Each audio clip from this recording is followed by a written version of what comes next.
course-correcting insulin resistance is not a black and white thing. It's a gradient. There are multiple different stages. So this video, I've divided improving insulin resistance into the 5 stages of improving insulin resistance, and we'll go stage by stage with practical, pragmatic tips within each stage. Okay, so the first stage is all about damage control, right? The first stage is just about getting course corrected a little bit, right? The second stage is about improving the mitochondrial function and actually improving energy manufacturing and how your body uses fats and carbs. So that's the second stage. Third stage, we're gonna get into improving how the cells use fat. This is going to allow you to be able to substrate switch, use carbs and fat when appropriate. Stage 4, we're gonna get into pancreas health. So we're gonna do things to improve pancreatic beta cell function and actually make it so that the body responds properly to carbohydrates. And finally, the 5th stage is about maintenance, about what you do ongoing. So this is comprehensive, but it's also gonna be very, very practical and easy to follow.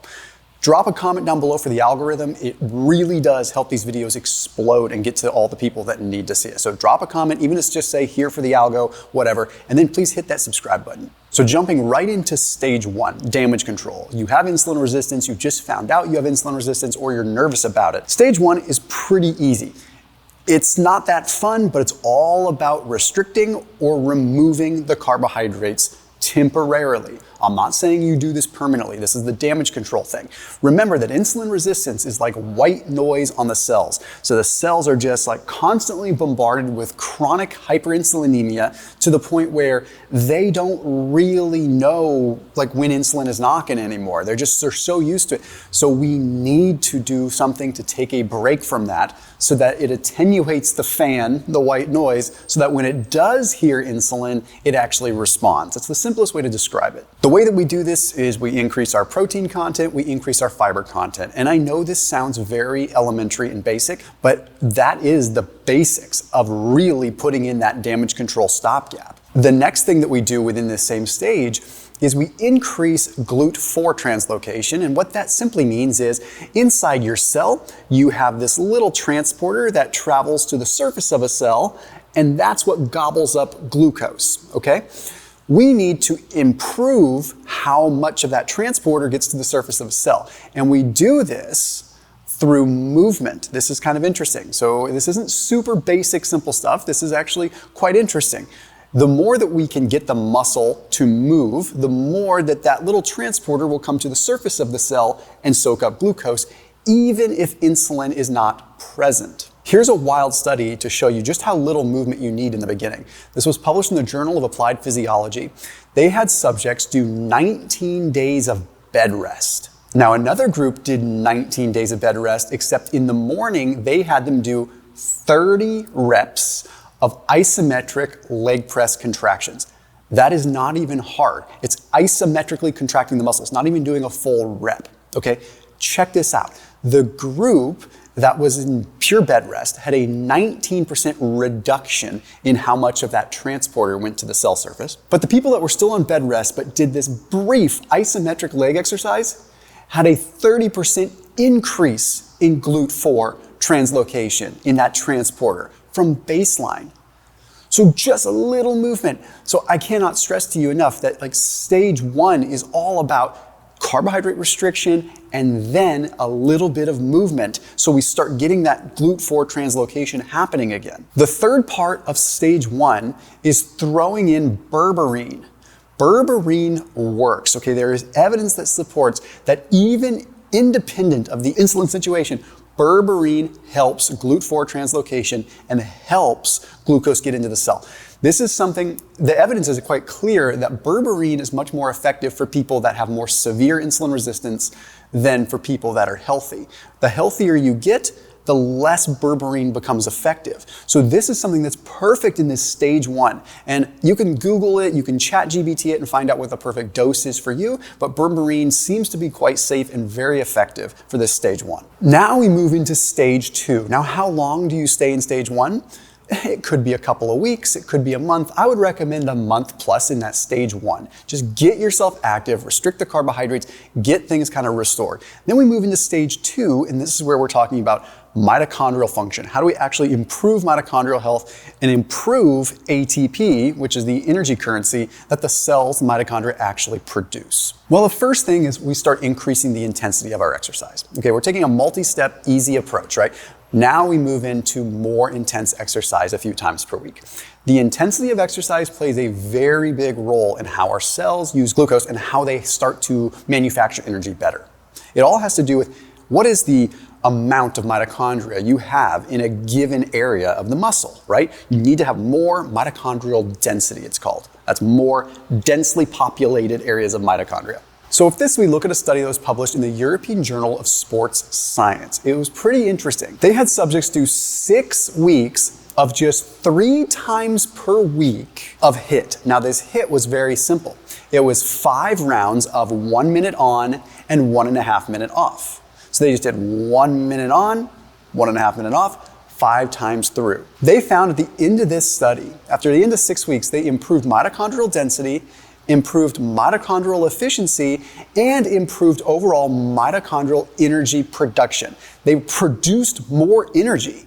It was that simple. They didn't have to do much. So what happens is when you stress the mitochondria with these short bouts, they get better at creating energy. This is super important for us because if we produce more energy, that means that we're producing more energy from less fuel. So everything just becomes a more efficient system. And that's all that we're after here. The second part of stage 2 is more additive. What nutrients do you add in? See, in the first stage, we removed the refined carbohydrates. And in this particular case, we still have most of the carbohydrates removed, okay? We're not adding them back in a whole lot yet, but we are adding them in here and there. So we add some very specific nutrients, and you can also supplement some of these things too, but I recommend getting it from good quality food. Number 1, coenzyme Q10. CoQ10 helps in the electron transport chain. So it basically helps energy move through the gradient that ultimately creates energy your body can use. This helps the mitochondria become more healthy. So fatty fish is a really good one. Organ meat is a really good one, and nuts and seeds, but I would also recommend just supplementing with some coenzyme Q10. Additionally, alpha lipoic acid. I would even recommend taking this in supplement form. I think it's great. But we can get it from organ meats as well. We can get it from broccoli, and broccoli sprouts are really good sources of this. Now, what alpha lipoic acid is going to do is it is going to help support the production of coenzyme Q10 and what's called glutathione peroxidase. So it's helping sort of a detoxification pathway, but also helping overall energy manufacturing. So these are great precursors. The next kind of sources of food you want to focus on, we've got chicken, turkey, and fish from the simple perspective of NAD precursors. Now, without getting into crazy detail on what these are, we're talking about things like nicotinamide riboside, okay, NR, nicotinamide mononucleotide, NMN, right? These are what are called NAD. They're essentially energy precursors in our cells. Another simple one is B3, niacin, right? Niacin is a great precursor. Now, you can get these from your food once again, or you can take them in supplement form. I do recommend occasionally taking a little bit of niacin. It does help. Okay, nicotinamide mononucleotide is also one that I'm a big fan of too. I feel like from an insulin resistance perspective, it does help with energy manufacturing quite a bit. And then, of course, a supplement that you could take, I would recommend L-carnitine at this stage, especially if you've started working out, because you can deplete L-carnitine. Carnitine is going to help shuttle the fat into the cell better. Remember, when you are insulin resistant, you're also not usually utilizing and oxidizing fats very well either, right? So it's a fuel substrate partitioning and utilization issue and an inflammatory issue. It's not just about glucose. Oftentimes high glucose is the side effect of insulin resistance. So taking in a little bit of L-carnitine in a fasted state prior to a workout or something could be really beneficial. Now, I put a link down below for 30% off through Thrive Market because they have a lot of the foods that I've talked about. I recommend things like meat sticks or turkey jerky here and there, like these kinds of things. So it's a 30% off discount link for your entire grocery order through Thrive Market, plus a free $60 gift. Everything gets delivered to your doorstep. The big push with Thrive Market is the ingredient quality. Okay, they're not putting the kind of ingredients in that you would find at the regular grocery store. That's the entire point, was to make good, healthy food accessible to people and affordable. Now it's extra affordable when you have a 30% off discount link. So go try it out. Do all your grocery shopping through Thrive Market. Load up on healthy snacks. Load up on your low carb stuff. You can search by low carb. You can search by keto, and it will just give you everything within that. Some people have access to the perishables and frozen section too, so you can actually do all your grocery shopping with it, making it super cool. So that link is in the top line of the description for that 30% off. Now we move into stage 3. Stage 3 sounds different than what most people would think. Stage 3 is about fatty acid oxidation. We're trying to increase the body's ability to oxidize fats because that helps the mitochondria, that helps the cells function better, and it helps you lose some weight. If you lose the weight and you lose the fat, which should come first in some ways, but it's hard to swallow that pill initially. Like, hey, just lose weight and you'll fix your insulin resistance. No, I like the step-by-step approach. Now we focus a little more on fat loss. What's gonna happen is if you have less adipose tissue, you have less inflammatory signaling. Insulin resistance is an inflammatory condition. If we modulate inflammation, there's a very, very strong likelihood you're gonna modulate your insulin resistance too. So this is where we introduce the Zone 2 cardio. It's a little bit more of a time commitment. I recommend 3 days per week to start, of maybe 40 to 45 minutes if you can. Walking on like an incline treadmill, doing something where you're at 50 to 60% of your max heart rate. If you do a talk test with this, you should be able to perform standard sentences. Like you should be able to complete and have a conversation without getting too winded, at least after a couple of sentences, right? You should be okay. Now with this, what this is going to do is this is going to increase beta oxidation. So the cells start using fat during this process, during these actual activities. So you're getting more funnels of fat into the cell, and that's getting you more efficient at using it, and it's literally burning fat in the process. Now, we can combine that with another piece of this fat oxidation phase, and you're gonna really enjoy this research. This is very, very, how do I put this? Motivating. Like when you hear this research, you're like, okay, I want to do this. This is the time where you might wanna add some fasting. You might wanna add some temporarily time-restricted feeding, okay? Very, very important and very effective when it comes down to metabolic health, mitochondrial health, and insulin resistance. So this study was published in BBA Molecular and Cell Biology, and it took a look at fasting, even in the short term, and they found that it altered these enzymes. So one of the things that it did is it reduced lipoprotein lipase. So when people would go through fasting periods, they would have less likelihood of actually building new fat. It reduced the availability of lipoprotein lipase, the key enzyme that builds fat. The other thing that it did is it increased something called adipose triglyceride lipase. This is an enzyme responsible for fat that is stored in our storage form of fat, regular jiggly fat, and it is what allows it to go into standard liberated triglyceride form before it gets broken down by the next enzyme. So this is like the releasing enzyme, and we increase it significantly with fasting. So you're releasing more fat. Now, secondly, you're going to have an increase in hormone-sensitive lipase. This is what allows the fat that gets liberated from the storage, it gets further broken down into smaller droplets of fat that the body can use. These are called free fatty acids. And lastly, there's a decrease in acetyl coenzyme carboxylase, which is a key enzyme in fatty acid synthesis. So it's reducing more enzymes that are associated with rebuilding fat. So even if fat gets liberated, it can still rebuild as fat. This is reducing the incidence of that happening. What I recommend people do is do 18 hours of fasting in this stage. Remember, you're already healthier. It's not like I'm asking you to do it right now. 18 hours of fasting, 3 days per week. Skip breakfast and start eating mid-afternoon. And if you're familiar with fasting already, this is nothing new to you, but it's still a really good thing to follow. Now we move into stage 4, which is pancreas health and beta cell health. The pancreas produces these beta cells, which are what produce insulin, right? So now how do we improve this overall? Well, in order to do this, in order for the pancreas to really get used to using carbs again, we need to add some carbohydrates in. So this is where we have strategic carbohydrate cycling that comes in to improve pancreatic health, okay? We don't want to keep carbs out of the equation forever.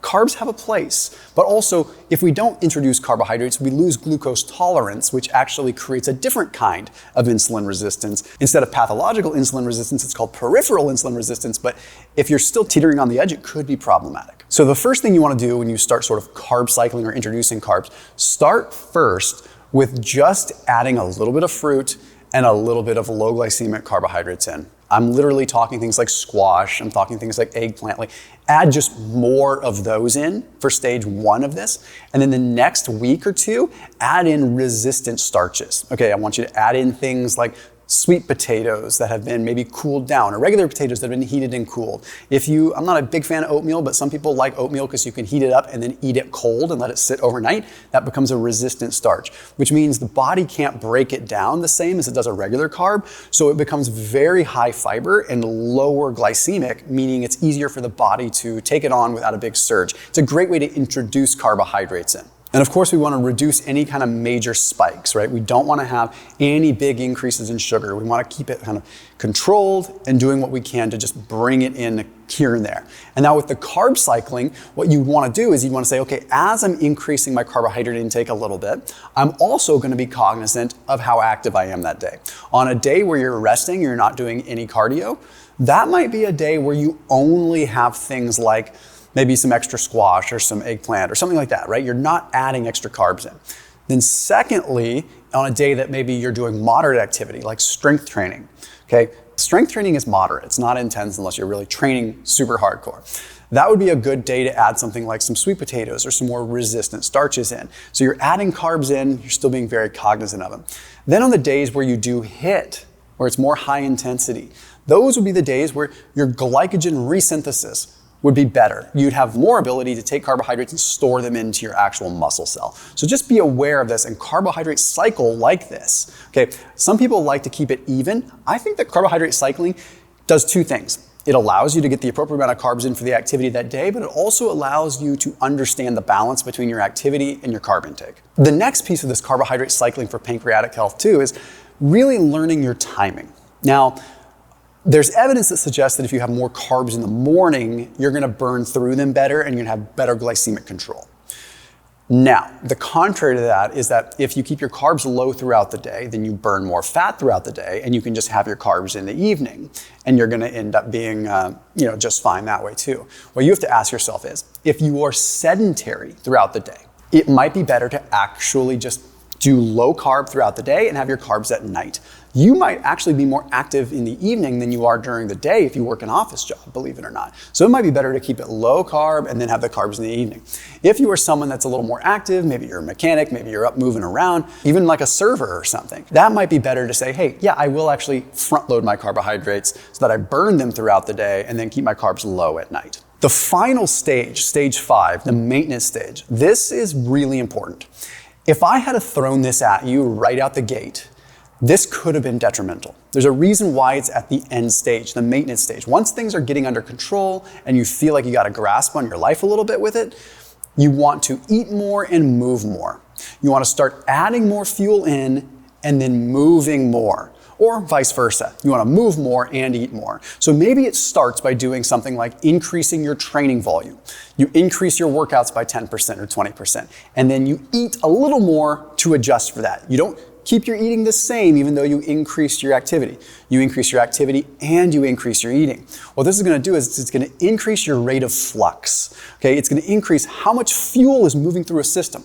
So the more fuel that is moving through your mitochondria, the more fuel that is moving through your cells, the more efficient in a healthy way your body gets at using it. But this is not going to work unless you're active, and it's not going to work unless you're mitochondrially more stable. So now is the place to add that in. So start by increasing activity in the gym a little bit and eat a little more. The next step is increasing activity throughout the day and eating a little bit more, right? We want to elevate everything. Eventually, it would be lovely if we could just eat 5,000 calories and burn 5,000 calories. That way, we're getting our cake and eating it too. Everything's fluxing where we want it to. The other piece that you can do is you can start adding in intra-workout carbs on some of your strength training days, because this is going to allow the cells to use carbs without the need for insulin. It's insulin-independent glucose uptake. And I've talked about this before, but having carbs intra-workout, like drinking on a little bit of juice or a little bit of something like that, occasionally actually helps your cells get used to using it. It's a good thing to do for maintenance to improve glucose tolerance. And the last thing that you can do within this maintenance phase